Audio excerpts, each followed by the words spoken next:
certain incident was false, no matter how long days go, still it would remain as false, and we will never ever get an evidence to prove that it might have been right.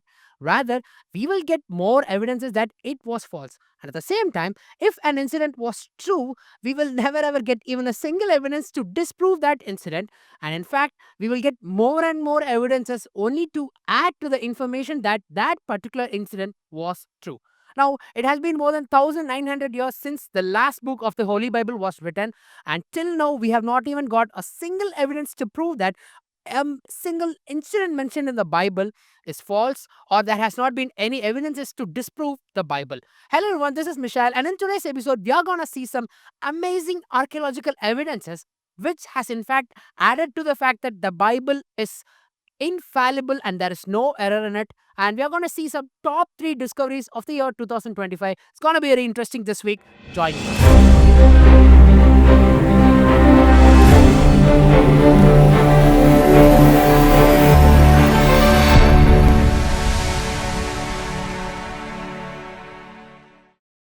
Now, the year 2025 has been a year of so many discoveries. There had been a lot of archaeological evidences which has been found at the country of Israel, which matches with the biblical incidents. But we are not going to look at all, but rather we are going to just see the top 3 best archaeological evidences which has been found to prove that the incidents mentioned in the Bible is accurate. And now, on what basis I have taken these things is that I have, consolidated as the place, the location, and the kingdom which has been involved should exactly match with the archaeological evidence as mentioned in the Bible.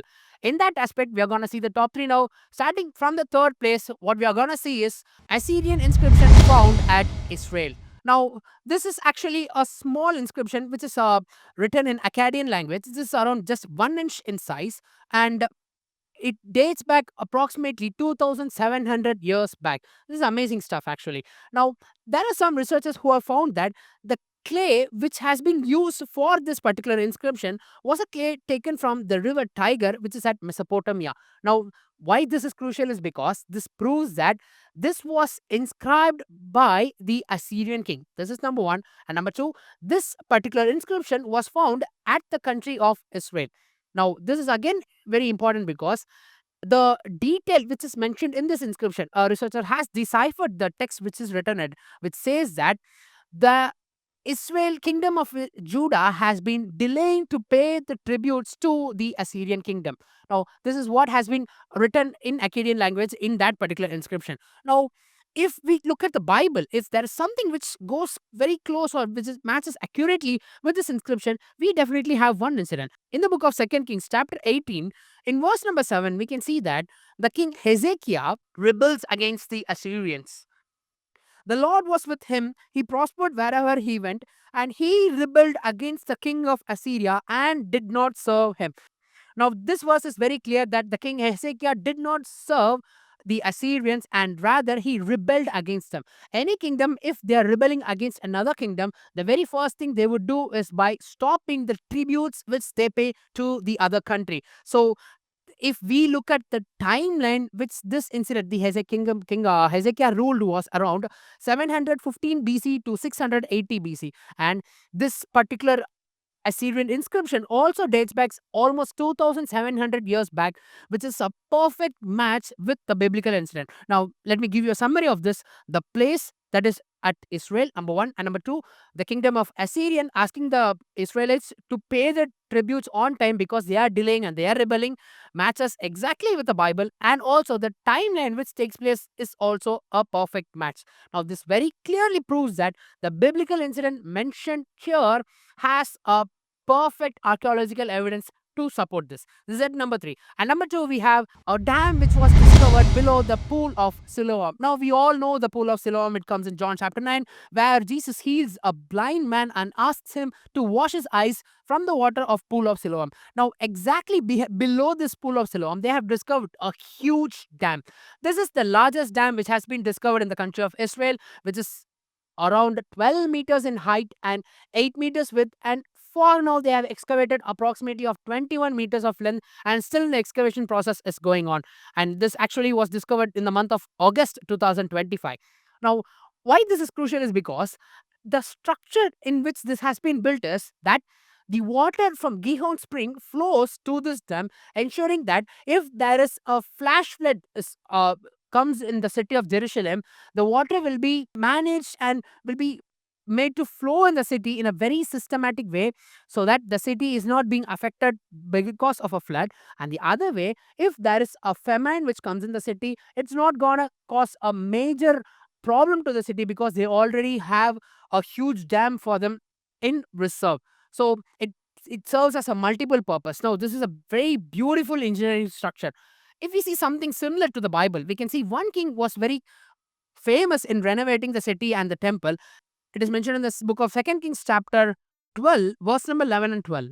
This is about the king Joash. What he does is that then they gave the money which had been appointed into the hands of those who did the work, who had the oversight of the house of the Lord, and they paid it out to the carpenters and builders who worked on the house of the Lord, and to masons and stone cutters, and for buying timber and hewn stone to repair the damage of the house of Lord, and for all that was paid out to repair the temple. We can clearly see that Joash is a king who has a lot of stone cutters, masons, and he is a king who does a lot of renovation and repairing work, which means that definitely he would have definitely renovated the city also. And the timeline which in which year the dam was built was almost 2800 years back, which again is a perfect match with this timeline of King Joash. So, which again, in fact, it proves the existence of King Joash, and it also shows how sophisticated the kingdom of Judah and the king and the city of Jerusalem was there back then. And in number one, we have the most amazing discovery, which is Egyptian potteries found at the location of Megiddo. Now, first, let me tell you what this discovery was all about. They had found Egyptian potteries at the location of Megiddo, which is at North Israel. Now, this is very crucial because it proves that Egyptian army was present at this Megiddo site at that time. And this pottery dates back to 650 to 600 BC. And historically, if we see, the pharaoh who ruled the kingdom of Egypt was Necho. Now, if we compare this discovery with a Bible incident, it's going to be really amazing. Turn to the book of Second Kings, chapter 23, verse number 29.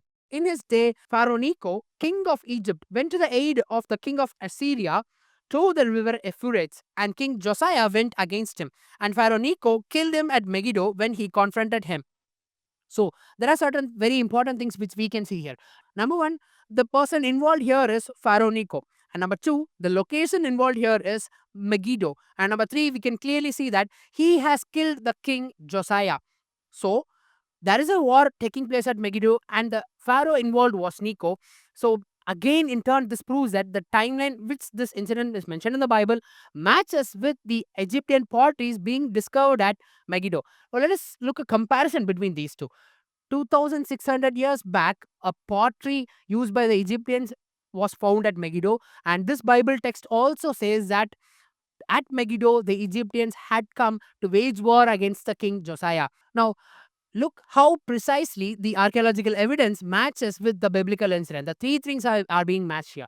Number one, the person, Pharaoh Necho. Number two, the location, Megiddo. And number three, the timeline which this incident takes place is a perfect match, which proves that this biblical incident has a perfect archaeological evidence to support the accuracy of it. So it's very clear that the incident mentioned in the Bible has perfect evidences to prove that it is 100% reliable and there are no errors in it. Now, why these things are important is because this, if the incidents mentioned in the Bible and it is historically reliable, then it means that everything mentioned in this book must be true.